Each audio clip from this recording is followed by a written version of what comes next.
सबको नमस्कार और वेलकम और थैंक यू ज्वाइनिंग के लिए। एक छोटा सा मंत्र पढ़ लेता हूँ, फिर आज की बात शुरू करते हैं।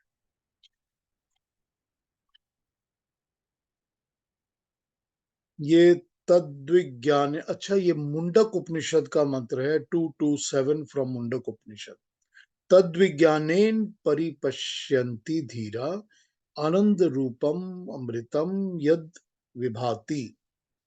उस सर्वज्ञ सर्वविद परमात्मा परम ब्रह्म को धीर साधक विज्ञान के द्वारा प्रत्यक्ष कर लेते हैं, जो अविनाशी अमृत आनंद स्वरूप सर्वत्र प्रकाशित हो रहा परमेश्वर है। धीर मनुष्य जिनके अंदर ज्ञान है, धीर है, धीर विज्ञानी पढ़े लिखे, जो कि अच्छी तरह से जिनके अंदर नॉलेज है, वो विज्ञान के द्वारा उस परमात्मा का प्रत्यक्ष कर लेते हैं जो कि अमृत आनंद स्वरूप है। विज्ञान क्या हुआ? विज्ञान वो हुआ जो कि इस सारी सृष्टि और क्रिएशन का ज्ञान है। तो ये जो सारी सृष्टि है, ये हमको विज्ञान सिखाती है, इसका नॉलेज विज्ञान है। इसके थ्रू जो ज्ञानी लोग हैं, धीर लोग हैं, अक्लमंद लोग हैं, वो परमात्मा को प्राप्त कर लेते हैं, ईश्वर को प्राप्त करके अमृत और आनंद का सुख भोगते हैं।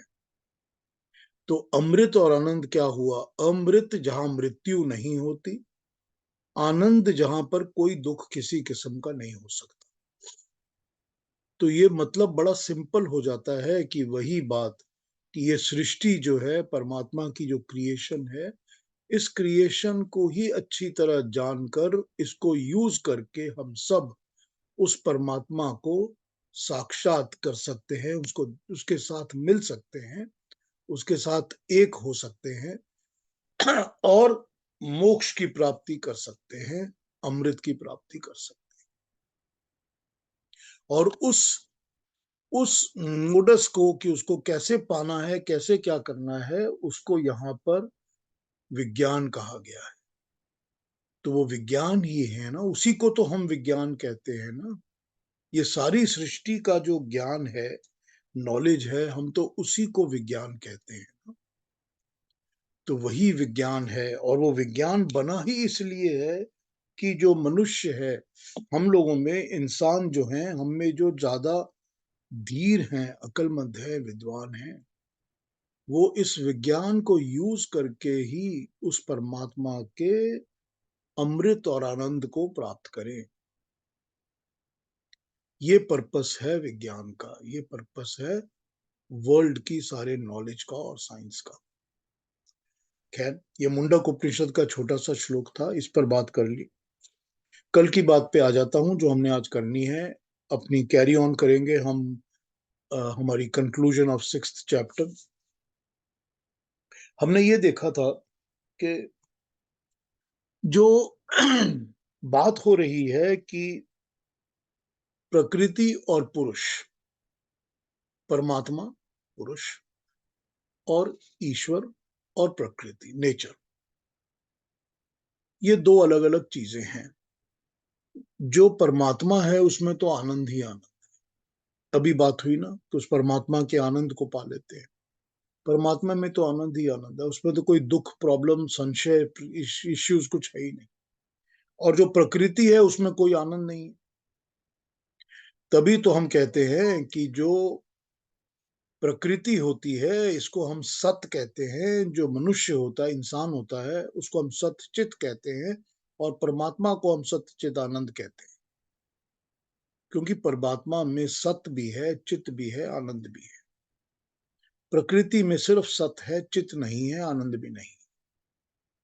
मनुष्य के अंदर सत और चित है, लेकिन आनंद नहीं है। आनंद वो परमात्मा से सीख करता है, वहां ढूंढता रहता है। तो जब हम ये समझ जाते हैं इस बात को, और इसको समझकर जब हम आगे बढ़ते हैं, तो हमको पता चलता है कि प्रकृति के अंदर सत्य यानी कि सत्ता होना, एग्जिस्टेंस तो है, लेकिन उसके अंदर किसी किस्म का कोई आनंद नहीं है।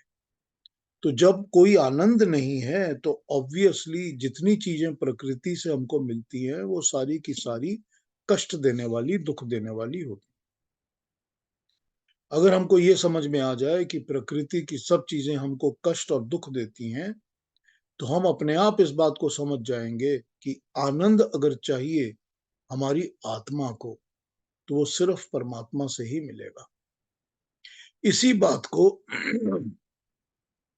श्री अरबिंदो अपने तरीके से बोल रहे हैं और वो कह रहे हैं कि आत्मा जो है ये प्रकृति की चीजों को अपना समझ लेती है, इसीलिए आत्मा के ऊपर दुख बैठ जाता है कि प्रकृति में जो हो रहा है वो तो प्रकृति का काम है, वो आत्मा का काम नहीं है।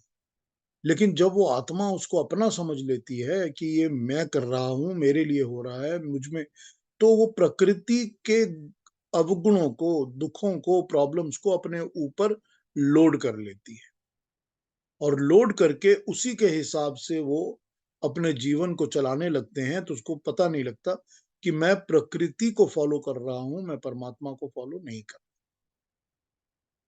यहां पर अरविंदो घोष इस तरह की लाइन ड्रॉ करते हैं कि प्रकृति और आत्मा, हमारी मनुष्य की जीवात्मा में ये फर्क होता है। क्योंकि जीवात्मा अगर परमात्मा की तरफ झुकती है तो उसको आनंद मिलता है, अगर प्रकृति की तरफ झुकती है तो उसको सब किस्म की प्रॉब्लम्स और दुख मिलता है। अब यहां बात करते करते वो कहते हैं कि अल्टीमेटली तो प्रकृति जो है, सारी की सारी जो नेचर है, मदर है, क्रिएशन है, ये तीन गुणों से ही तो बनी हुई है ना। तीन गुणों से, यानी कि जो परमाणु हैं जिनसे ये सब कुछ बनता है। पहला तो परमाणु है जिससे सारी क्रिएशन बनती है। फिर वो परमाणु जब बनने लगते हैं, गैदर हो जाते हैं, इकट्ठे हो जाते हैं, तो वो अणु बन जाते हैं। अणु हम एटम्स को कहते हैं। तो परमाणु एटम से भी माइन्यूट होते हैं। अब ये अणु जब बन जाते हैं तो हमको तो सबको पता है, हम उसको कहते हैं कि हर परमाणु के अंदर सत्व, रजस और तमस होता है। तीन गुण जरूर होते हैं। तो सत्वगुण, रजोगुण, तमोगुण, ये तीन गुण तो हर परमाणु में होते ही होते हैं। तो हम देखते हैं जब एटम बन जाता है तो उसको हम कहते हैं इलेक्ट्रॉन, प्रोटॉन, न्यूट्रॉन, इन सब के अंदर है। हर एटम के अंदर ये तीन तो होते ही है। तो इलेक्ट्रॉन, प्रोटॉन, न्यूट्रॉन को जब बनने शुरू हो जाते हैं तो हम सत्व, रजस, तमस को हम मित्र, वरुण, अर्यमा भी कहते हैं। मित्र, वरुण और अर्यमा, तो हमने अलग अलग स्टेजेस में उसके अलग अलग नाम दिए हुए हैं। लेकिन बेसिकली हम ये कहते हैं कि सत्व, रजस और तमस गुण सबके अंदर होते हैं। तो अब ये बता रहे हैं अरविंदो कि क्योंकि प्रकृति की हर चीज के अंदर, हर वस्तु के अंदर ये तीन गुण तो जरूर है, क्योंकि सब चीजें एटम से ही बनी हुई है। आपका शरीर भी एटम से बना हुआ है, आपका ब्लड भी एटम से बना हुआ है, सभी कुछ तो एटम से, पानी भी एटम से बना हुआ है, पेड़ पौधे भी एटम से बने हुए हैं, हवा में भी एटम फ्लो हो रहे हैं। तो हमको पता है कि हर चीज में एटम्स तो है। तो और एटम्स के अंदर ये तीन गुण सबके अंदर है। तो ये तीन ही गुण हैं जो कोई चीज, कभी कोई चीज प्रोमिनेंट होकर अपना इफेक्ट दिखाती है, कोई चीज प्रोमिनेंट होकर दूसरा इफेक्ट दिखाती है। तो जब सॉरी जब पेड़ का तना बनता है, मोटा सा उसकी बॉडी बनती है, तो उसमें तमस ज्यादा होती है, न्यूट्रॉन ज्यादा होती है, तभी वो एक तना बन सकता है, सॉलिड बन सकता है। जब उसमें उगने का काम होता है, एक्टिविटी होती है,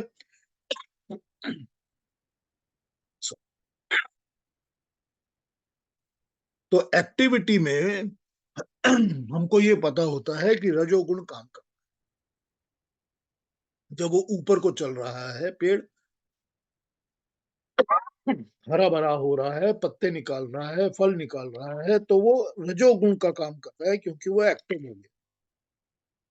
और जब उसके अंदर से हमको फल मिलने लगता है, सुगंध आने लगती है, खुशबू अच्छी आती है, अच्छे फल मिल जाते हैं, तो हमको पता चलता है कि ये सत्व गुण का काम हो रहा है। हमारे शरीर में भी ये तीनों काम करते हैं, हमारे मन में भी करते हैं, बुद्धि में भी करते हैं। तो अब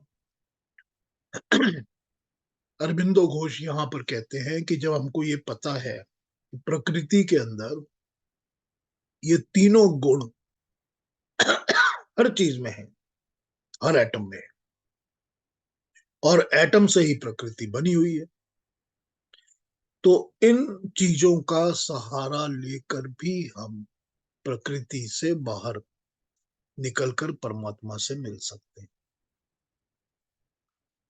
क्योंकि अभी जो मैंने मुंडोक उपनिषद का मंत्र पढ़ा था, वो तो यही कहता है ना कि विज्ञान का सहारा लेकर ज्ञानी लोग ईश्वर का साक्षात कर लेते हैं। और विज्ञान, ये सृष्टि जो बनी हुई सारी की सारी क्रिएशन है, इसका सहारा लेकर जो ज्ञानी इंसान है, धीर इंसान है, वो परमात्मा का आनंद प्राप्त कर लेते हैं, अमृत प्राप्त कर लेते हैं। तो यही बात अरविंदो घोष इसको समझा रहे हैं कि किस तरह से आप एटम्स के तीन जो गुण हैं, उन गुणों का सहारा लेकर आप परमात्मा के साथ मिल सकते हो। आइए इसी को पढ़ के देखते हैं कि वो क्या डिटेल में बता रहे हैं। मैं इसको पढ़ता हूं और समझाता रहूंगा साथ साथ।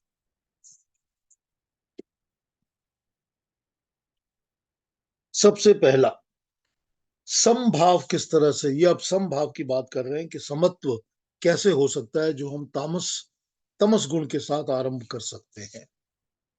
तो उसके ऊपर बात अब शुरू करता हूं।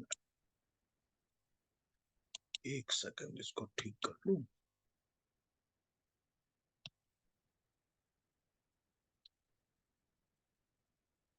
श्री अरबिंदो का कहना है कि मानव स्वभाव में तामसी समता होना संभव है।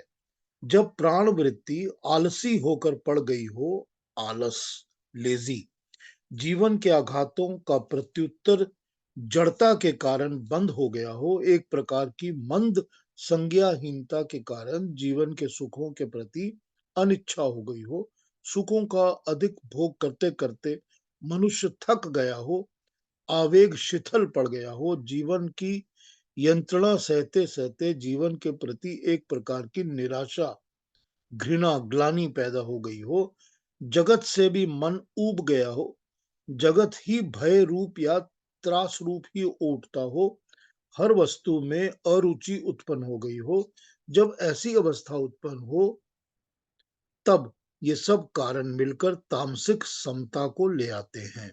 तब मनुष्य सुख दुख ऊंच नीच का भेद नहीं करता, सबको एक दृष्टि से देखता है। केवल तामसिक समता के अंदर वास्तविक मुक्ति नहीं है, किंतु जैसा कि भारतीय यतियों ने कहा, इस तामसिक समता को यदि प्रकृति से परे जो अक्षर ब्रह्म है उसकी स्थिति शक्ति तथा आनंद के द्वारा सात्विक बनाया जा सके, तो आरंभ करने के लिए तामसिक समता भी एक शक्तिशाली साधन है। इस प्रकार तामसिक समता को जो सात्विक समता की तरफ ले जाएगी, स्वभावतः संन्यास की ओर, जीवन के कर्मों के त्याग की ओर ले जाएगा।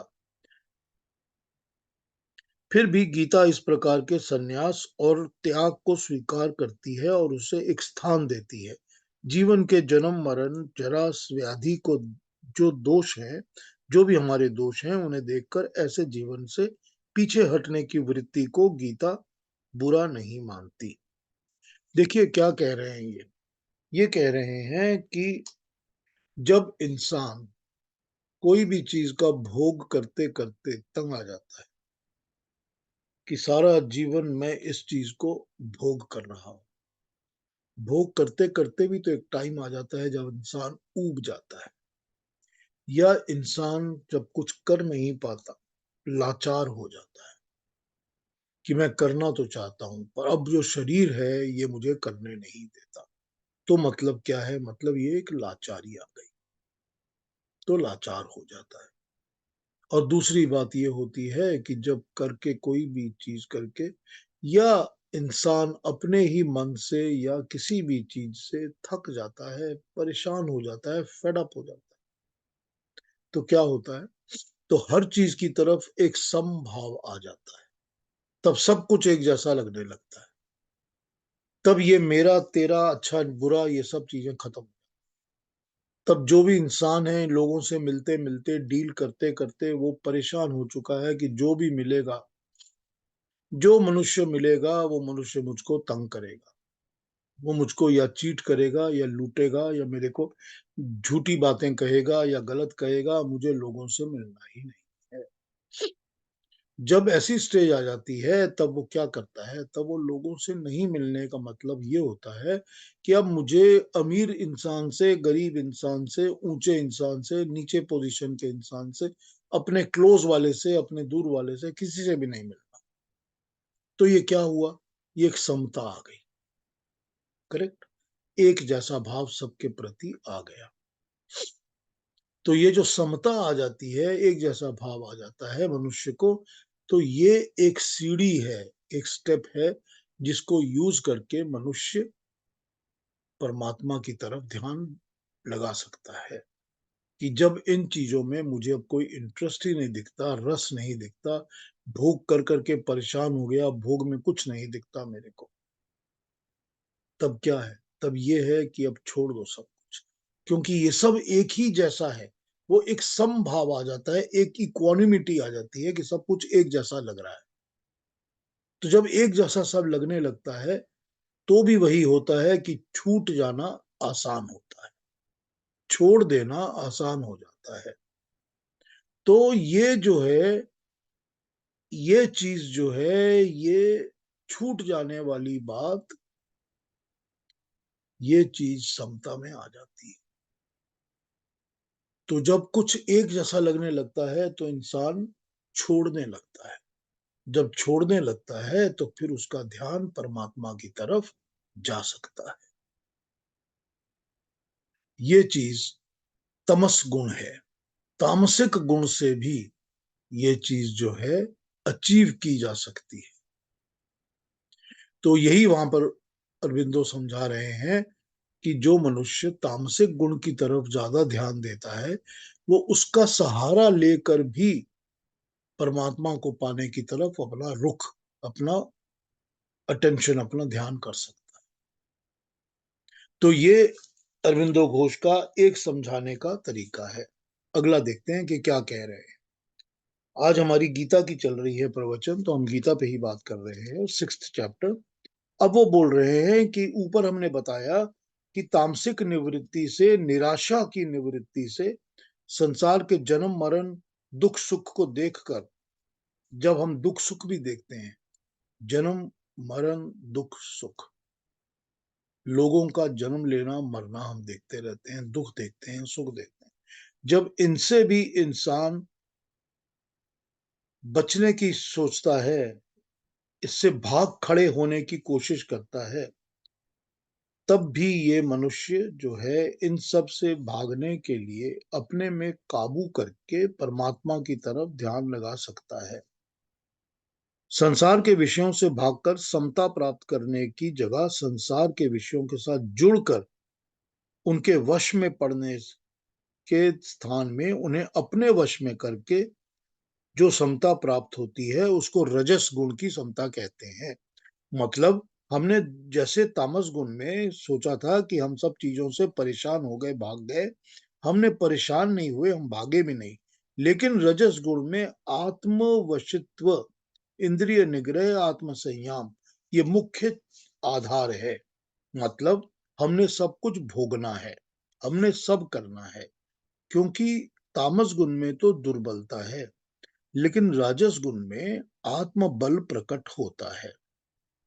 यहाँ पर क्या है, यहाँ पर निवृत्ति नहीं है, यहाँ प्रवृत्ति है। तामस गुण में सब कुछ छोड़ देना है, निवृत्ति। रजस गुण में सब करना है, प्रवृत्ति।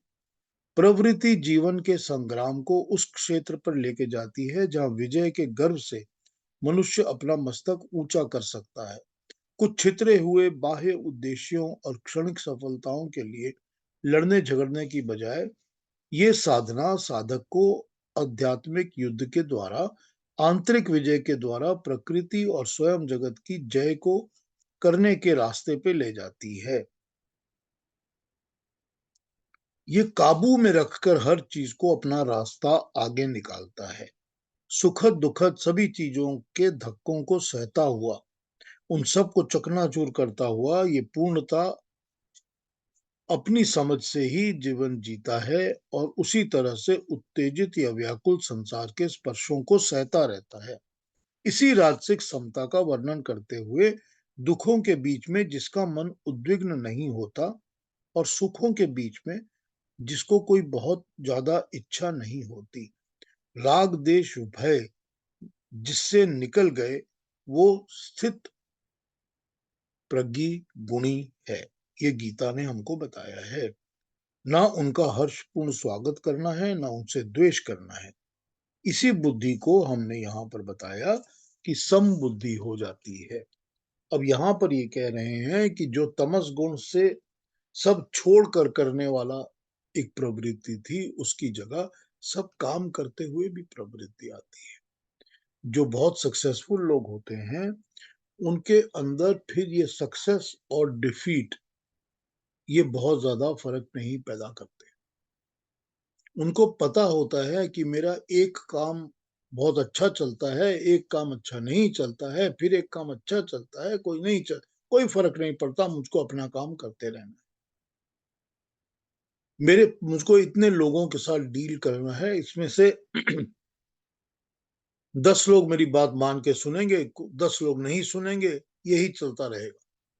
उसका ये मतलब नहीं है कि मैं इन 10 से राग रखूंगा, उन 10 से द्वेष रखूंगा, इस अपने काम को ज्यादा करूंगा, उस अपने काम को, मैं एक समता के भाव में आ जाता हूं। जो ज्ञानी और अच्छे सक्सेसफुल लोग होते हैं, वो एक समता के भाव पर आ जाते हैं, इक्वानिमिटी आ जाती है उनके अंदर कि हाँ, अब तो हमने एक ही बना लिया है सब कुछ। तो हमको जब सब कुछ एक जैसा लगने लगता है, even though we are very very active और सक्सेसफुल, तो भी हमको बड़ा आसान हो जाता है कि उस समता के भाव से हम परमात्मा की प्राप्ति कर सके। क्योंकि गीता ने कहा है कि समभाव तो वही है ना, कि जहां दुख और सुख में बहुत ज्यादा प्रॉब्लम ना हो, द्वेष ना हो, राग द्वेष ना हो बहुत ज्यादा, किसी चीज से अटैचमेंट नहीं है, किसी चीज से हेट्रेड नहीं है, तो हेट्रेड भी नहीं है, अटैचमेंट भी नहीं है। जब ये दोनों चीजें अपने अंदर बैठेंगी कि हमको इनसे कोई फर्क नहीं पड़ता, हमको सुख दुख से कोई फर्क नहीं पड़ता, आते जाते रहते हैं, तो समझ में आ जाएगा कि ये सब कुछ तो प्रकृति का है। तब अपने ध्यान को, अपने मन को परमात्मा की तरफ मोड़ना आसान हो जाए। तो अरविंदो यहाँ पर पहले तमस गुण के साथ समझाते हैं, फिर रजस गुण के साथ समझाते हैं कि किस तरह से इन्हीं चीजों को जो हम हमेशा करते रहते हैं, हमारी जो भी मेंटल बिल्टअप है, हमारे जीवन में जो घट रहा है, उसको लेकर हम किस तरह से परमात्मा की तरफ जुड़ सकते हैं, इवन बाय यूजिंग दी 3 गुण ऑफ द प्रकृति, 3 qualities of the mother nature. अब आ जाते हैं कि वो सत्व गुण के बारे में क्या कहते हैं। गीता में रजस तमस के वीर धर्म को इसी शर्त पर स्वीकार किया गया है कि जिस शर्त पर वह तमस समत्व को स्वीकार करती है। शर्त यह है कि रजस के ऊपर ज्ञान की सात्विक दृष्टि इस मूल में आत्म साक्षात्कार का लक्ष्य और इसकी चाल में दिव्य स्वभाव की ओर ऊर्ध्व गति होनी चाहिए। जो रजस का काम कर रहा है वो हमेशा ऊपर की ओर चलेगा, वो आगे बढ़ेगा, जीवन में सक्सेसफुल ही होगा। विशुद्ध मनीषी अपने आचार विचार के लिए प्रारंभ ही सात्विक समता से करता है। वो भी तमस व्यक्ति की तरह जड़ प्रकृति और बाह्य जगत की क्षण भिंगुरता को देखता, समझता है, जानता है। जगत हमारी कामनाओं को पूर्ण नहीं कर सकता, न ये सच्चा सुख ही दे सकता है, परंतु इससे उससे तामस व्यक्ति की तरह कोई नैराश्य उदासी ऊबता नहीं होती। वो स्थिर शांत बुद्धि से सब कुछ देख लेता है। रजस व्यक्ति की तरह घबराहट या उद्वेग भी नहीं पड़ता, न रजस वृत्ति वाले की तरह उसको संघर्ष करना पड़ता है। विषय तथा इंद्रियों के संयोग से उत्पन्न होने वाले ये भोग दुख के ही कारण हैं। इनका आदि है, अंत है। इसीलिए ज्ञानी, जागृत, बलि बुद्धि वाला मनुष्य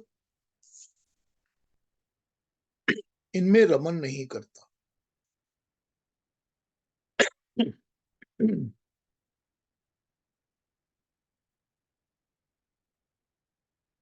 ये बता रहे हैं कि जो ज्ञानी मनुष्य है, जिसके अंदर सत्व गुण का ज्ञान है, जो कि अपने अंदर के ज्ञान, परमात्मा के ज्ञान से अपने जीवन को चला रहे हैं, उनके लिए तमस वाली स्थिति भी नहीं आती और रजस वाली स्थिति भी नहीं। उनको निराशा नहीं होती, उनको कोई चीज थका नहीं देती, उनको कोई चीज से दुख के कारण दब नहीं जाते कि थक के परेशान होके परमात्मा की तरफ चले गए। ये नहीं होता। उनके साथ रजस वाला भी नहीं होता कि इतनी ज्यादा ऊपर नीचे एक्साइटमेंट, काम चल रहा है, उसी काम के बीच में समभाव आ गया और समभाव से हम परमात्मा की तरफ चले गए। उस स्टेज पे जाने की जरूरत भी नहीं होती, क्योंकि ज्ञानी मनुष्य शुरू से ही जानता है कि परमात्मा के गुण को प्राप्त करने का क्या तरीका है। और क्योंकि वो जानता है कि जो भी हम कर रहे हैं, जो भी हमारे अंदर हो रहा है, उससे ना तो हमको दुख होता है ना सुख। हम ज्ञानी हैं। हम किसी बाहर की चीज के साथ अटैच नहीं होते। हमारा सुख हमारे अंदर ही है। हम अपने ही शत्रु नहीं बनते, हम अपने ही मित्र रहते हैं। हम अपने ही दोस्त रहते हैं, दुश्मन नहीं बनते अपने। क्योंकि जैसे ही हम प्रकृति की चीजों के साथ जुड़ेंगे, तो हम अपने ही दुश्मन बन जाएंगे, अपनी ही आत्मा के अंदर दुश्मन बन जाएंगे। इस तरह से जीने वाला बुद्धि मनुष्य अपने आप को बड़े आराम से ही अपनी इंद्रियों को कंट्रोल कर सकता है। वो इंद्रियों का स्वामी होता है और उसके अंदर सात्विक समता, यानी कि ना उसे सर्दी गर्मी में प्रॉब्लम होती है, ना सुख दुख में प्रॉब्लम होती है। अपने आप को शत्रु और मित्र सबसे अलग रखकर वो तटस्थ रहता हुआ परमात्मा के साथ ही जुड़ा रहता है। ये साधु भाव, सदाचार, विद्वान मनुष्य सुसंस्कृत होकर सात्विक समता के कारण परमात्मा को अपने हर चीज में देखना शुरू कर देता है। तो ये तीन गुणों के साथ इन्होंने, अरविंदो ने समझाया है कि जिसमें सात्विक गुण ज्यादा होते हैं, जो मनुष्यों के अंदर ये जो तीन गुण प्रकृति के हैं, इनको मनुष्यों के अंदर कैसे एक्ट करते हैं, उसको समझा के इन्होंने बात कही। हैं तो प्रकृति के गुण, लेकिन एक्ट तो हमारे अंदर कर, क्योंकि हमारा शरीर और मन और सब प्रकृति से बना हुआ। तो ये बता रहे हैं कि जैसे प्रकृति के तीन गुण हैं, वो हमारे अंदर भी गुण काम करते हैं। तो जिस मनुष्य के अंदर ये गुण काम करते हैं और कैसे काम करते हैं, तो अगर हम इसको देख लेते हैं तो हमको समझ में आता है कि ये चीजें हमारे अंदर हमेशा ही काम कर रही होती हैं। हम सबके जीवन में ये हमेशा काम कर रही है। सबके जीवन में on a daily basis, hourly basis, हमेशा ये काम कर रही है। तो ये हो सकता है कि आप कहेंगे मैं तो कभी थक कर बैठता ही नहीं। तो बड़ी अच्छी बात है, क्योंकि फिर आपके अंदर रजस गुण ज्यादा है कि आप थक कर कभी बैठते ही नहीं। और आप कहेंगे कि मुझे इन चीजों से कोई फर्क नहीं, मैं जो करता हूँ बड़ा ध्यान से, मेडिटेटिव तरीके से करता रहता हूँ, कॉन्सेंट्रेटेड तरीके। तो मैं कहूंगा आप में सत्व गुण ज्यादा है फिर। तो है ना, ये तीनों गुण तो हम सब में है। कभी ना कभी तो रात को लगता है ना कि शरीर थक गया, अब सो जाना चाहिए। तो उस वक्त तो फिर तमस गुण आ ही गया ना अपने अंदर। तो कहीं ना कहीं, कभी ना कभी तो ये तीनों गुण हमारे अंदर काम करते रहते हैं। इन गुणों का सहारा लेकर कि अपने आप को समझो कि मेरे अंदर कौन से गुण प्रमुख हैं, मेन हैं, ज्यादा हैं, उनका सहारा लेकर ईश्वर को प्राप्त करो, कि उसकी तरफ अपने रुख को करो, अपने अटेंशन को करो। क्योंकि वो अपनी बात को शुरू ही इस तरह करते हैं कि तुमने या तो इस तरफ जाना है या उस तरफ जाना है, या तुमने परमात्मा का साक्षात्कार करना है और या तुमने प्रकृति के साथ जुड़े रहना है। तो इन गुणों को जो तुमने प्रकृति से बोरो किए हैं और तुम रोज इंटरेक्शंस करते हो इन्हीं के साथ प्रकृति का, तो इन गुणों को लेकर तुम इन्हीं का सहारा लेकर प्रकृति के साथ डिटैच होकर परमात्मा से मिल लो, क्योंकि ये तुम्हारे जीवन में रोज चलते हैं, ये एग्जाम्पल सेट कर देते हैं। तो जब ये एग्जाम्पल सेट कर रहे हैं तुम्हारे लिए, तो इनको यूज करो। ठीक है, अगला भी पढ़ता हूं, फिर टॉक पे आ जाता हूं।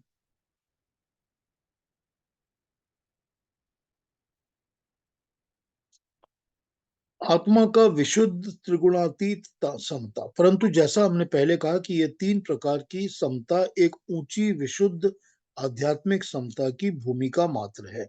तमस रजस सत, ये तीन प्रकृति के गुण हैं। आत्मा अपनी विशुद्ध समता को पाने के लिए तामस समता से प्रारंभ कर सकता है, राजस समता से प्रारंभ कर सकता है, सात्विक समता से प्रारंभ कर सकता है, परंतु है तो तीनों प्रारंभ करने के वास्तविक आध्यात्मिक समता तो तब प्रकट होती है जब आत्मा अपने को प्रकृति के तीनों गुणों से अलग कर लेती है, प्रकृति से छूट जाता है, अपने स्वरूप में आ जाता है, आत्मस्थ हो जाता है।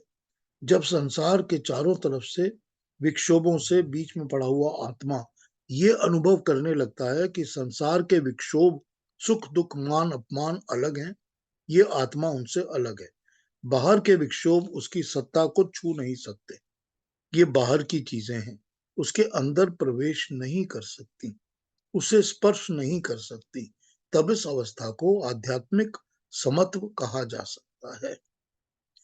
जब मनुष्य को ये पता चल जाए कि ये तीनों गुणों को समझने के बाद कि ये सारी चीजें प्रकृति के ही गुण, जितने भी दुनिया की डिस्टरबेंसेस हैं, जितने भी सुख दुख हैं, जितनी भी प्रॉब्लम्स हैं, ये सारी शरीर की प्रॉब्लम्स हैं, मन की प्रॉब्लम्स हैं, जो भी ऐसी प्रॉब्लम्स हैं, ये सारी की सारी प्रॉब्लम प्रकृति ने ही बनाई हुई।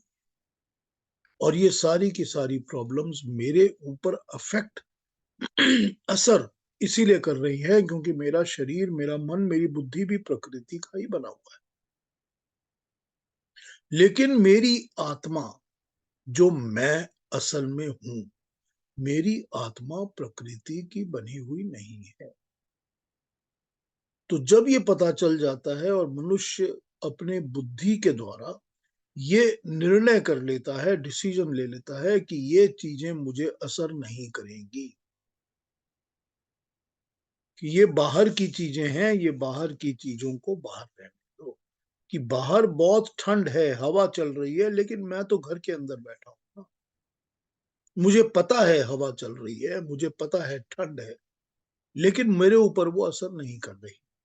क्यों नहीं कर रही? क्योंकि मैं तो एक घर के अंदर बैठा हूं, मुझको वो छू के नहीं जाएंगी, हालांकि मुझे पता तो है उनका, उनको, मुझे उनकी फीलिंग भी है, उनका आभास भी है, उससे जो अच्छा बुरा होगा वो भी मुझे पता है, लेकिन ये मुझे टच नहीं कर रही क्योंकि मैं एक इनक्लोज्ड एनक्लेव के अंदर बैठा हूं। तो आत्मा जो है उसको जब ये पता चल जाता है कि मेरे को ये चीजें टच नहीं करनी चाहिए क्योंकि ये बाहर की चीजें हैं, तो सब बाहर की चीजें, आत्मा की तो चीजें नहीं है ना, ये सब शरीर से कनेक्टेड है ना, बॉडी से कनेक्टेड है ना। जब मेरा जिस्म है तो मेरे जिस्म, मेरी शरीर, मेरी इस बॉडी के साथ मेरी एक आइडेंटिटी है कि मैं पीयूष हूं, और मैं पीयूष हूं तो मेरा ये भाई है, मेरा बेटा है, मेरी बहन है, ये है। मैं ही नहीं हूं अगर मेरा ये जिस्म, ये बॉडी नहीं है, तो ना ये कोई भाई है, ना कोई बहन है, ना कोई और, क्योंकि है ही नहीं कुछ, क्योंकि मैं ही नहीं। तो ये सारा कुछ जो मैं अल्टीमेट हूं, वो तो मैं इस जिस्म को लेकर अपने काम को कर रहा हूं ना। आत्मा को जब अपने आप को प्रकट करना पड़ता है अपने कर्म करने होते हैं, अपनी इच्छाओं को पूरा करना होता है, तो आत्मा शरीर धारण करती है। ठीक है? आत्मा शरीर धारण ही इसलिए करती है क्योंकि उसको अपनी इच्छाओं की पूर्ति करनी है। वही होती हैं कामनाएं। तो जो कामनाएं होती हैं, उन कामनाओं की पूर्ति के लिए ही मनुष्य को जन्म लेना होता है, और जन्म लेने के लिए उसको एक शरीर लेना ही पड़ता है। तो अगर आत्मा के अंदर वो कामनाएं और वो इच्छाएं नहीं रहेंगी, तो उसको शरीर धारण करने की कोई जरूरत ही नहीं पड़ती। लेकिन शरीर धारण करने के लिए उसकी जो कामनाएं, इच्छाएं हैं, ये सारी की सारी इच्छाएं वो होती हैं जो प्रकृति से ही पूरी होती है ना। कोई भी इच्छा आप देख लीजिए। अगर आप में ये इच्छा है कि मुझको सिर्फ परमात्मा मिल जाना चाहिए, परमात्मा का आनंद मिलना चाहिए, अमृत मिलना चाहिए, मोक्ष मिलना चाहिए, तो वो एक साइड पर आप रख लीजिए कि ये तो एक साइड की इच्छा। इसके अलावा हर एक इच्छा प्राकृतिक चीजों की इच्छा है। हर एक इच्छा कि मैं आज यहां जाऊं, जहां जाना है वो प्रकृति के अंदर ही है। मैं आज ये खाऊं, जो खाना है प्रकृति का मिला। कि आज मैं इस इंसान से, मनुष्य से मिलूं, वो मनुष्य भी प्राकृतिक है ना, वो भी तो प्राकृतिक बॉडी है ना। कोई भी इच्छा, मेरे को एक और मकान बनाना है, मुझे एक घर बनाना है, मुझे अपनी सोसाइटी के लिए ये काम करना है, मुझे लेक्चर देने के लिए जाना है, कोई भी एक भी इच्छा जो मनुष्य की है, सब प्राकृतिक वस्तुओं की इच्छा है, सब नेचर बेस्ड है। सबके अंदर ये तीन गुण हैं, सत्व रजस तमस। हर इच्छा के अंदर ये तीनों गुण मौजूद हैं। ये ठीक है कि हम आप जो यहाँ पर इकट्ठे होते हैं, एक दूसरे की बातें सुनते हैं, तो हम तो ये करते नहीं कि हम डाका डालने जा रहे हैं, चोरी करने जा रहे हैं, खून करने जा रहे हैं। तो उस एक्सट्रीम का तामसिक गुण तो हम लोगों में होगा नहीं। लेकिन तमस तो है ना कहीं तो है ना। कुछ तो भारीपन, लेजीपन, थकान कुछ तो है ना इसके अंदर भी। तो हमारे अंदर एक्टिविटी भी है, तमस भी है, सात्विक भी है। लेकिन ये सारी की सारी इच्छाएं, क्योंकि इनमें सात्विक, राजसिक, तामसिक है, तो ये परमाणु के गुणों से, प्रकृति के गुणों से अफेक्टेड है। इनके ऊपर प्रकृति के गुणों का असर पड़ता रहता है। उस असर को उस असर को, सत्व रजस तमस तीनों असर को हम अपनी आत्मा का असर ना समझें। हमको ये पता चल जाए कि ये हमारी आत्मा का असर नहीं है, ये बाहर की चीजें हैं।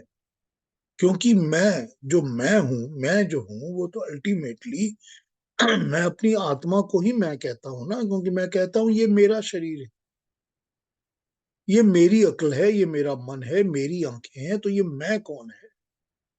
ये मैं तो आत्मा ही हूं ना अल्टीमेटली। तो मैं जब आत्मा हूं तो मुझे पता होना चाहिए कि मैंने हर एक चीज तो, शरीर भी, आंखें भी, अपनी आवाज भी, अपनी अकल भी, सब कुछ प्रकृति से बोरो। तो जब ये शरीर के ऊपर कोई चोट लगती है और मुझे जख्म मिलता है, तो वो जख्म और चोट शरीर को लगा है। अगर मैं ये समझता हूं कि ये शरीर का जख्म है, शरीर की चोट है, मुझको इसको अपनी आत्मा पे नहीं लेना। तो अरविंदो क्या कहते हैं? वो कहते हैं कि हम क्या करते हैं कि हम प्रकृति की चोट को अपनी आत्मा पे ले लेते हैं। हम समझते हैं कि मेरी आत्मा को चोट लग गई। तो जब हम ये करते हैं तो हम प्रकृति के गुणों के गुलाम बन जाते हैं। तो हम प्रकृति के बंधनों में बंधते ही चले जाते हैं। यहीं से तो हमको निकलना है ना। तो जब हम ये समझ जाएंगे कि ये तीन चीजें हमको असर नहीं करती, और जब हम ये समझ जाएंगे कि हमारी आत्मा अलग है, ये प्रकृति अलग है, हमने ये शरीर धारण किया है किसी इच्छाओं को पूरा करने के लिए, कर्म को पूरा करने। अब आप देखिए, अपने जीवन से एग्जाम्पल ले लीजिए या किसी और के जीवन से एग्जाम्पल ले लीजिए, आपको मुख्य मेन इच्छाओं का एक क्या कहा जाए, बहुत बड़ा जमावड़ा दिख जाएगा कि ये जो इंसान है, इसने जन्म लिया है क्योंकि इसकी इच्छा इसी तरफ चलती है। किस तरफ चलती है कि इसको 10 गाड़ियां चाहिए, इसको रोज नई एक दूसरी गाड़ी चाहिए, आज इसको रेसिंग कार चाहिए, फिर उसमें बेच के दूसरी गाड़ी ले ली। ये जो आदमी है, ये लड़कियों के पीछे ही भागता है, कभी इसके पीछे लगा है, कभी उसके पीछे लगा। ये जो आदमी है, ये इसको तो यही है कि रोज 5 स्टार में खाना खाना चाहिए, आज इसमें कल उसमें। किसी की कोई इच्छाएं, जिसके पास धन नहीं है, पैसे नहीं है, लेकिन इच्छाएं तो उसकी भी रहती हैं। वो भी तो किसी ना किसी तरीके से अपनी इच्छाओं को पूरा करता रहता है। तो ये इच्छाओं के पीछे जो भागते रहते हैं, वो उन इच्छाओं के लिए ही शरीर धारण करके जन्म ले रहे हैं। उनके कर्म फल उनको कौन सा शरीर दिलवा रहे हैं, ये अलग बात है, लेकिन इच्छाओं की पूर्ति के लिए ही जन्म लेते हैं ना। तो मैंने अपनी इच्छाओं की पूर्ति के लिए ही ये बॉडी धारण की है ना, शरीर। और ये जितनी भी इच्छाएं हैं जिनको मैं पूरा करना चाहता हूं, वो प्राकृतिक चीजों की इच्छाएं हैं, प्राकृतिक वस्तुओं की इच्छाएं। मैंने तो ये इच्छा नहीं की थी ना कि मुझको मोक्ष मिल जाए, मुझे जन्म मरण से मुक्ति मिल जाए, तभी मैं शरीर ले रहा हूं। ये तो इच्छा की नहीं थी। ये इच्छा की होती तो मैं कहता मुझको शरीर ही नहीं चाहिए, तब तो शरीर की जरूरत ही नहीं थी। लेकिन फिर भी परमात्मा ने शरीर भी दिया है, ज्ञान भी दिया है, इच्छाओं के अंदर विज्ञान भी दिया है कि समझो। तो यही बता रहे हैं कि क्योंकि हमारी इच्छाएं सारी प्राकृतिक वस्तुओं की होती हैं, तभी हमको शरीर धारण करके आना पड़ता है, और हमको अपने कर्म और कर्म फल भोगने के लिए भी शरीर धारण करना पड़ता है। तो जब इच्छाएं खत्म हो जाएंगी कि मेरे को किसी प्राकृतिक चीज की इच्छा है ही नहीं, तो जब इच्छाएं खत्म हो जाएंगी, उसके साथ साथ क्या होगा, कामनाएं खत्म हो जाएंगी। मुझे किसी प्राकृतिक चीज की कोई कामना नहीं है। जब कामनाएं खत्म हो जाएंगी, तो कर्म अपने आप निष्काम हो जाए, तब सब कुछ एक जैसा लगेगा, तब पकौड़े और मिठाई एक जैसे लगेंगे। तब लगेगा कि कोई बात नहीं, सब एक ही चीज है, कोई खा लिया, ये कभी ये ले लिया, कभी वो लिया। स्वाद का पता तो चलता है, स्वाद का पता चलता है, लेकिन उससे जुड़ना नहीं है, उसके लिए कोई अटैचमेंट नहीं है। तब सब एक जैसे लगेंगे कि मैं अपने बेटे से बात कर रहा हूं या किसी दूसरे बच्चे से बात कर रहा हूं, एक ही जैसा ट्रीट करता हूं। कि मैं पैसे वाले से बात कर रहा हूं या गरीब इंसान से कर रहा हूं, एक ही जैसा ट्रीट कर। जब इच्छाओं की पूर्ति खत्म हो जाएंगी, तब ये सब चीजें एक जैसी लगेंगी। और जब इच्छाओं की कंप्लीटली खत्म हो जाएंगी, वाइप आउट हो जाएंगी, तो कामनाएं नहीं रहेंगी। कामना इच्छा ही होती है ना, उसी को तो कामना कहते हैं। तो जब कामना नहीं रहेंगी, तो कर्म तो करते रहेंगे, लेकिन कर्म निष्काम होते जाएंगे। तो जब निष्काम हो जाएंगे कर्म, तो प्रकृति के प्रभाव आत्मा पर नहीं पड़ेगा। तब पता चलेगा कि मेरी आत्मा जो है वो अलग है, और प्राकृतिक चीजें जो चल रही हैं वो अलग है। वो चलती रहने दो, वो तो बाहर की चीज है, वो तो होती ही रहेंगी। बाजार से गुजरा हूं, खरीदार नहीं, है ना शेर। बाजार से गुजरा हूं, खरीदार नहीं। गुजर तो रहा हूं इस बाजार से, मगर ना मुझे कुछ लेना है ना देना है। ये दुनिया बाजार ही है, सारी दुनिया एक बाजार है। तो ये मुझको समझ में आ जाना चाहिए कि मेरी आत्मा अलग है, प्रकृति अलग है। प्राकृतिक चीजें जो होती रहती हैं, वो मेरी आत्मा पे नहीं हो रही। जो मेरे शरीर पर हो रहा है, वो मेरी आत्मा पे नहीं हो रहा। मुझे उसको उसके साथ नहीं जोड़ना। तो जब मैं ये समझ जाऊंगा कि ये बाहर की चीजें बाहर की हैं, इनको बाहर रहने दो, मुझको अपने साथ नहीं जोड़ना, तो मैं इस कष्ट को, इस तकलीफ को या इस सुख को और इस आनंद को अपने साथ जोड़कर आत्मा के साथ ट्रैवल नहीं करूंगा। जब मुझे ये पता चल जाएगा कि अब मुझे और कोई भी प्रॉब्लम नहीं है, कोई इच्छा नहीं है, तो आत्मा अपने आप ही शुद्ध हो जाएगी, जन्म लेने का कारण ही नहीं रहेगा, कोई कारण ही नहीं बचेगा। जब कर्मों का कर्म फल ही नहीं बचेगा, क्योंकि मैंने कोई कर्म उस इच्छा से किया ही नहीं कि मुझको यही आशा है कि मुझको ये मिले या मैं उस फल से जुड़ा रहूं, क्योंकि फल से जुड़ना भी तो प्राकृतिक चीजों से जुड़ना है ना। जब मैं इन चीजों से छूट जाऊंगा तो मेरे को जन्म लेने की जरूरत ही नहीं पड़ेगी। तो आत्मा मुक्त हो जाएगी। किससे मुक्त हो जाएगी? प्रकृति की जकड़न से मुक्त हो जाएगी, प्रकृति के पकड़ से मुक्त हो जाएगी। वही श्वेताश्वतर उपनिषद में हमने पढ़ा था ना कि ऊपर एक ब्रह्म चक्र है जो घूमता रहता है, जिसमें जाके आत्माएं हैं अटक जाती हैं और चिपक जाती हैं, और फिर वो घूम के चक्कर में उनको फिर फेंका जाता है कि तू अब इस शरीर में जा और तू अब इस शरीर में जा, क्योंकि 250 अलग अलग अलग अलग कारण बताए थे जो कि आत्मा को बांध देते हैं प्रकृति के साथ।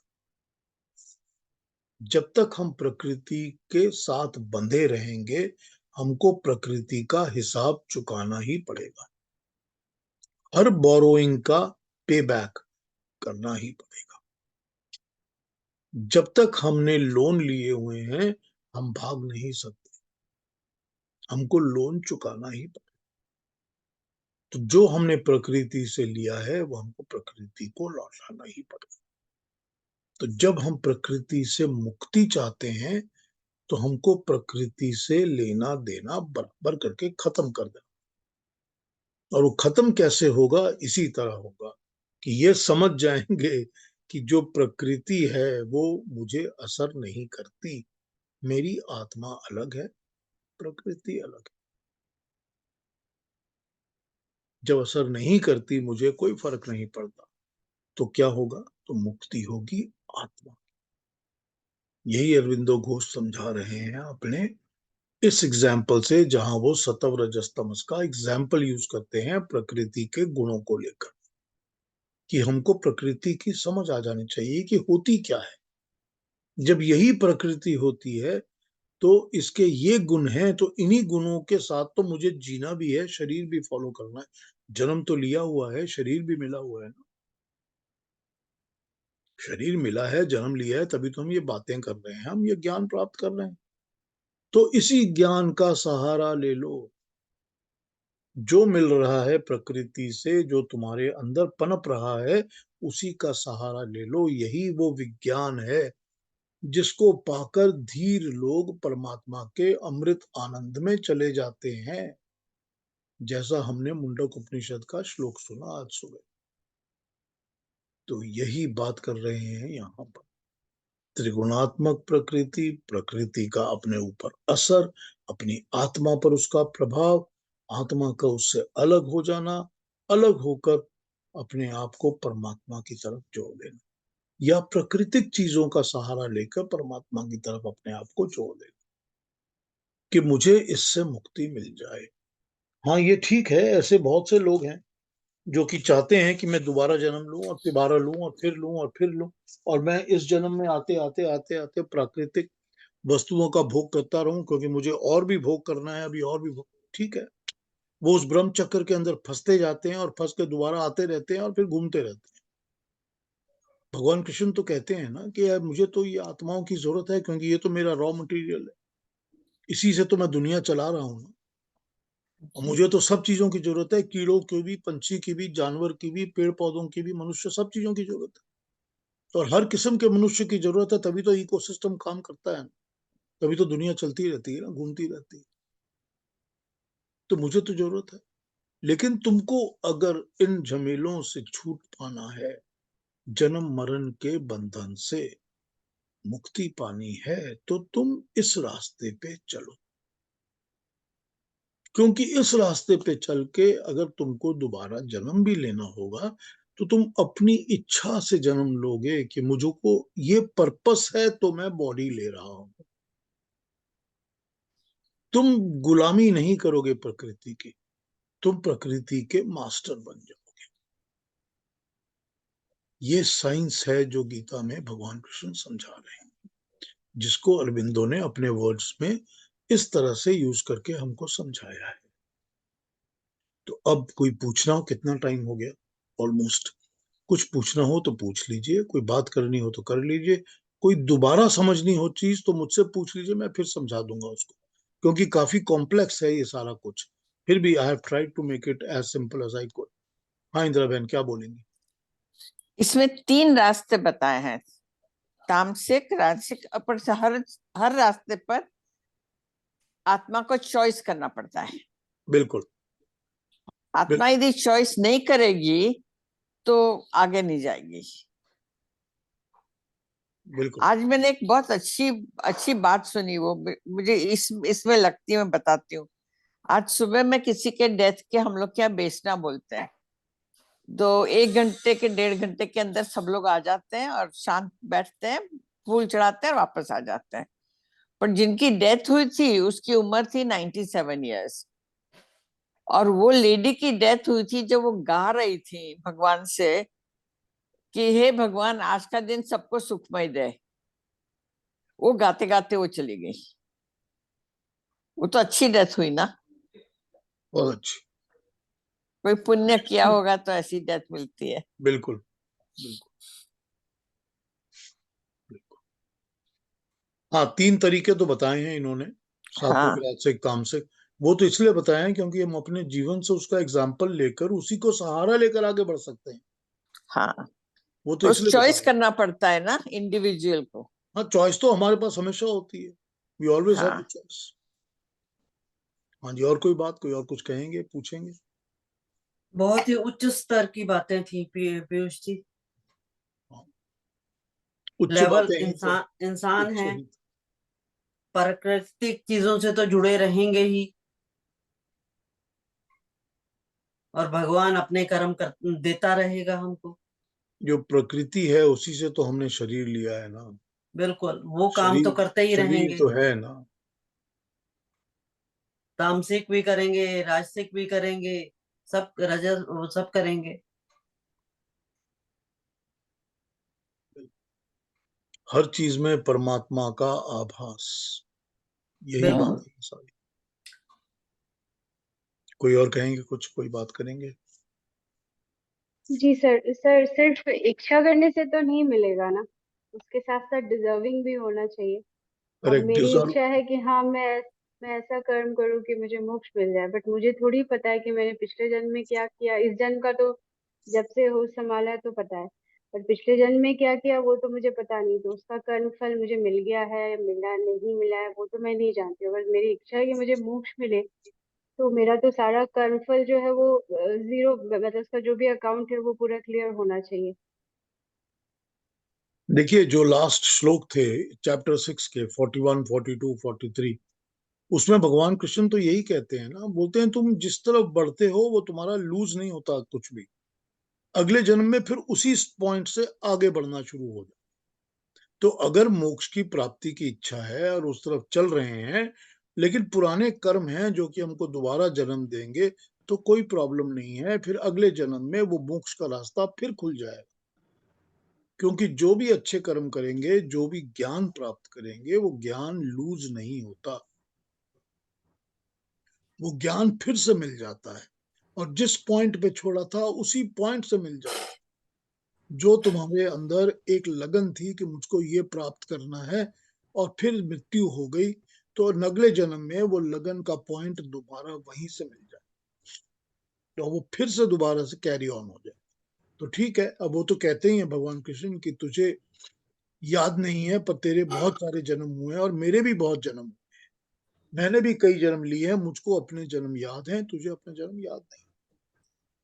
तो जब भगवान कृष्ण भी अपने जन्मों की बातें कर रहे हैं, तो ये तो पक्का है ना, उन्होंने भी कई जन्म लिए तभी उनको ये अवतार रूप मोक्ष प्राप्त हुआ।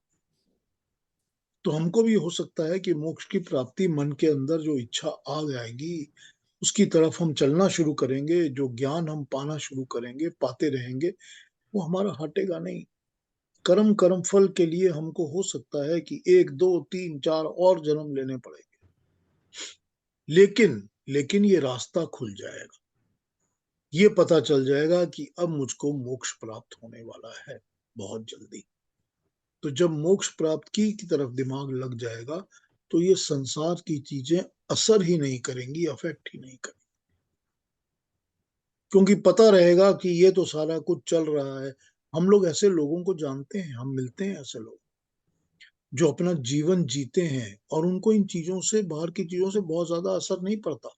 ना वो बहुत दुखी होते हैं, ना बहुत ज्यादा खुश होते हैं, ना चिल्लाते हंसते कूदते रहते हैं, बड़े सम भाव में रहते हैं, बहुत इक्वल शांत भाव में लोग रहते हैं। ऐसे लोगों को हम मिलते हैं, देखते हैं। उनको आप गालियां दे दीजिए, उनको कोई फर्क नहीं पड़ता। उनको बड़े बड़े अवार्ड दे दीजिए, वो तब भी उनको कोई फर्क नहीं पड़ता। तो ऐसे लोगों में तो ये भाव ऑलरेडी आ चुका है कि हमने तो जन्म काटना है, क्योंकि हमको जन्म लेना है, लेकिन हमारा रास्ता आगे खुल गया है कि हमको उस तरफ चलना है। तो हमको ये समझ लेना चाहिए कि we are never at a loss, we are never at a loss. Once we take a step, जब हम ज्ञान प्राप्त करना शुरू करते हैं, तो हमारा ज्ञान कभी खत्म नहीं होता। तो ज्ञान का रास्ता आगे खुल जाता है, वो वहीं से हमको ज्ञान फिर प्राप्त हो जाएगा। We will never lose it. ये तो भगवान कृष्ण कह ही रहे हैं ना, चैप्टर 6 के 41 42 43 में यही सब कहा ना उन्होंने। ठीक है ना? हाँ जी, और कोई बात, कोई और कुछ कहेंगे, पूछेंगे? मतलब जो आज हम ये ज्ञान ले रहे हैं वो आगे हमारा कैरी फॉरवर्ड होता जाएगा। हाँ बिल्कुल, कैरी फॉरवर्ड, यहीं से आपको फिर मिल जाएगा, उसका बहाना मिल जाएगा आपको, कहां से कि कहां से आपने छोड़ा था, वहीं आप फिर पकड़ लेंगे उसको। और जब आप पकड़ेंगे उसको, फिर आपके दिमाग में आएगा, हाँ ये बात तो मुझे पता है। कैसे पता है? क्योंकि पहले से पता थी। ऐसे ही होता है। इंदिरा जी, अरुणा जी कुछ कहेंगी? जी, आपने जो पहले फर्स्ट पार्ट में तीनों प्रकृति के 3 गुणों का उपयोग करके समत्व को कैसे प्राप्त करना है, ये जो बात बताई, इसके बारे में मैं सोच रही थी। तो मैं ऐसे मेरे मन में आया कि उन्होंने बोला है कि उसका साधन इस तरह से उपयोग करो, तीनों गुणों का, प्रकृति के 3 गुणों का साधन जैसे उपयोग करो। तो साधन जैसे कैसे उपयोग करेंगे? तो ये मेरे मन में आया, आप बताइए कि क्या मैं सही सोच रही हूँ? जैसे अगर स्पेस में जाना है, तो वो जो स्पेस में जाने वाले लोग होते हैं, उनको कोई ज्ञान नहीं होता कि स्पेस में क्या फीलिंग होती है खुद के शरीर को। तो उन्हें वेटलेसनेस का ट्रेनिंग दिया जाता है, a kind of simulation model. लेकिन वो साइमुलेशन मॉडल पे आप रुक नहीं सकते। आपको जाना है स्पेस में, काम करना है स्पेस में जाके, लेकिन वहां पे जो फीलिंग आने वाली है, वो अगर आपको मालूम होनी चाहिए, उसकी ट्रेनिंग लेनी चाहिए, तो आपको साइमुलेशन दिया जाता है वेटलेसनेस का।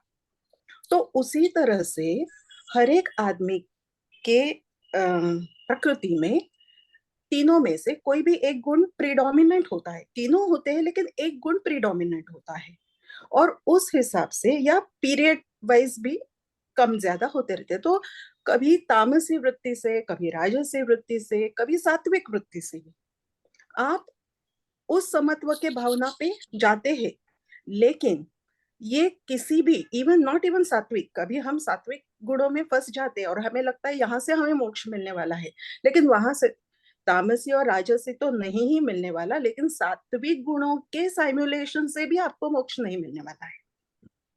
तो सिर्फ आप वो फीलिंग महसूस करो समत्व की, और उस फीलिंग को लेकर आप जो आपने कहा कि आत्मस्थ, जो आत्मा को समझो और वो फीलिंग, यानी जो वेटलेसनेस की ट्रेनिंग आपने ली है जमीन पे रह के, वो आप दूसरे लेवल पे यूज करो।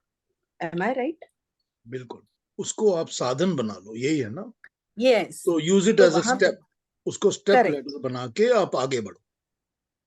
करेक्ट। बिल्कुल ठीक, आपने बिल्कुल ठीक कहा example, very good example, thank you. बिल्कुल ठीक कहा। ये तो जी, साधन ही है, चाहे वो तामसिक है, चाहे राजसिक है, चाहे सात्विक है।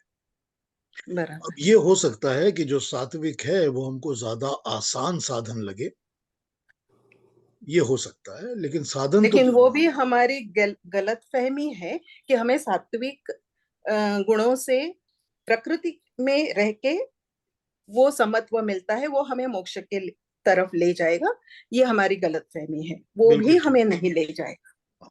उसके द्वारा हमको मोक्ष की प्राप्ति की तरफ तो दूसरा असर करना ही पड़ेगा, यस, यस। दूसरा काम करना बहुत ही पड़ेगा। बहुत अच्छा आपने, यानी श्री अरविंदो ने जो बताया है कुछ अलग ही है। मुझे इतना आनंद आया वो सुनते। बहुत बहुत धन्यवाद। Yes, thank you. अब देखिए, यही तो कोशिश करते हैं ना हम, कि जो फिलॉसफी है आफ्टर ऑल गीता की, उसको हम अलग अलग ढंग से, अलग अलग तरीके से समझने की कोशिश करें, क्योंकि जब तक हम इसको एब्जॉर्ब करके समझेंगे नहीं, तब तक तो ये हमारे लिए कोई फायदा नहीं है ना। कि अगर हम चाहते हैं कि हम सिर्फ गीता के श्लोकों का पाठ करें या मंत्रों का पाठ करें या जाप करते रहें, कर सकते हैं, बहुत अच्छी बात है, उसमें मन अच्छा लगा रहता है। लेकिन उससे ज्ञान प्राप्त करने के लिए तो हमको इसकी फिलॉसफी के अंदर घुसकर हर तरीके से, हर एंगल से समझना ही पड़ेगा ना। तो मैं यही कोशिश करता हूं कि इसके अलग अलग एंगल्स को कैसे समझाया जा सके, वही बात होती है सारी। तो उसी के थ्रू हमको ये बात समझ, आफ्टर ऑल मैसेज तो उनकी, भगवान कृष्ण की जो है वही है जो मैसेज है उनकी, लेकिन उसको कैसे समझा जा सकता है, तो यही है ना, क्योंकि हम तो अलग अलग लेवल के, अलग अलग समझ के लोग हैं। किसी को कोई चीज समझ आती है, किसी को कुछ समझ आता है, वही बात। किसी की राजसिक बुद्धि है, किसी की तामसिक, किसी की सात्विक। सही बात है। तो जब अलग अलग समझ आएंगी तो अलग अलग तरीके से समझाना पड़ेगा। यही कोशिश करता रहता हूँ। हाँ जी, और अच्छा कोई कुछ समझाया कहेंगे? पीयूष जी, बहुत अच्छा समझाया आपने। बहुत थैंक यू, अच्छा लगा आज का सेशन। हाँ जी। थैंक यू युक्ता जी, मैं कोशिश करता हूँ अपनी बस। हाँ नहीं, बहुत अच्छा लगा। और कोई बात करेंगे, कोई कुछ कहेंगे? यही है कि अब हमको इसकी प्रैक्टिस करनी है। हम तो हर चीज की प्रैक्टिस करनी ही पड़ती है ना, नहीं तो हाँ कैसे करें? मेन तो बिल्कुल। प्रैक्टिस ही करनी होती है हाँ, ना। क्योंकि अब वो धारणा मन में जब है तो उसको आगे बढ़ाना ही है। बिल्कुल, बिल्कुल, यही तो इम्प्लीमेंटेशन तो सबसे टफ है। पर्पस तो यही है ना। पर्पस तो यही है कि इसको जिंदगी में उतार के इसको आगे बढ़ाएं, हाँ जी, हाँ यही जी। पर्पस है ना। तो अगर हम हम्म जिंदगी में उतार के आगे बढ़ाना शुरू करते हैं, तो ये भरोसा हमको तो खुद भगवान कृष्ण देते हैं कि तू कुछ लूज नहीं करेगा, जहां से बढ़ाएगा आगे वहीं से आगे पकड़ लेगा, फिक्र मत कर, तू काम तो शुरू कर। यही तो गारंटी है हम्म कि, तो यही वो बोल रहे हैं कि करो आगे। यही होप है ना। यही होप है, बिल्कुल, यही होप है, कुछ विश्वास है। खो नहीं जाता है। कुछ खो नहीं जाता ना, तो आगे बढ़ो, चलो, कोई बात नहीं। जब ज्ञान को अपने अंदर उतार लेंगे और उस तरफ अग्रसर होंगे, तो हमारा रास्ता खुलता ही जाएगा। अब ये नहीं पता कि कितने जन्म लेने हैं, मगर रास्ता तो खुल जाएगा। हाँ जी, और कोई बात? मैं कुछ बोलूं? धन्यवाद पीयूष जी, हाँ बोलिए ना, बोलिए ना आपने इन्हीं जी। रास्ते तो खोले। इन्हीं जी बोलिए, क्या कहेंगे? ये बात हो रही है ना कि जिंदगी में उतारने की बात, तो थोड़ा अजीब सी बात है, लेकिन मैं यहाँ पे करूंगी। आपकी क्लासेस जो इतने साल से, मतलब 1 साल से मैं ले रही हूँ, तो कुछ अर्सा पहले आपकी ये बात हो रही थी जब सारी, तो मैंने आपको बताया था कि जो मेरी सास हैं, आते जाते मतलब कुछ ना कुछ ऐसा उल्टा उल्टा बोलती थी, तो मुझे बुरा लगता था। तो मुझे उस बात का गुस्सा आता था कि ऐसा क्यों बोलती हैं। तो मैं जवाब नहीं देती थी, लेकिन बुरा तो लगता था और वो सारी बातें दिमाग में चलती रहती थी, हर रोज़, हर रोज़। तो फिर आपने मुझे कहा कि ऐसे सुनो और निकाल दो, कोई अपना दिमाग में ज़्यादा लो नहीं, तो ज़्यादा तकलीफ भी नहीं होगी ऐसा कुछ। तो वो आपने कहा लेकिन उस पे मतलब चलने का सोचा नहीं मतलब समझ में नहीं आ रहा था। फिर वो बात हुई फिर मैंने आपसे कहा। फिर एक दिन आपने जब वीडियो शेयर किया मुझे और उसमें बताया कि जैसे हमारे माँ-बाप होते हैं, तो वो भी हमें बहुत कुछ बोल रहे होते हैं, तो हम उनकी भी बात का इतना बुरा नहीं मान रहे होते। तो अगर हम अपनी माँ की जगह पे अपनी सास को रखें, तो हमें उनकी कही भी बात इतनी बुरी नहीं लगेगी। तो ये वाली बात जब आपने वीडियो भेजा तो मुझे इतनी शर्म आई, मैंने कहा अंकल ने मुझे इतने महीने पहले ये बात समझाई थी, मेरे समझ में नहीं आई। अब इससे बड़ी शर्म की बात तो नहीं है कि उन्होंने वीडियो में मुझे मैसेज दिया, तो इस पे अमल करना ही पड़ेगा। तो वो फिर 1 दिन हुआ, 2 दिन हुआ, 4 दिन पे अमल हो गया उस बात पे। तो वो जो भी बोलती थी मुझे वो लगता ही नहीं था बुरा, लगता था हाँ ठीक है, बढ़िया कोई बात नहीं, बोल रही हैं कुछ समझ के। लेकिन वो जो भी बोल रही थी, वो बात मेरे दिमाग में याद थी, मतलब वो जो बोल रही हैं मैं उसको याद रख रही हूँ। तो मैंने सोचा खाली ये ही नहीं करना कि उनकी बात को इग्नोर कर दो, मतलब जो वो बोल रही हैं उसको भी भुलाना है, वरना तो फिर फ़ायदा नहीं है। तो उस बात को पूरे 8-9 दिन लगे और मैं ये शुक्र अदा करती हूँ कि ऊपर वाले ने आपसे मिलवाया। अगर आप मुझे ये बात नहीं समझाते, तो मेरे दिल में ऐसे ही बुराई हमेशा रहती और मतलब मैं अंदर-अंदर जलते रहती।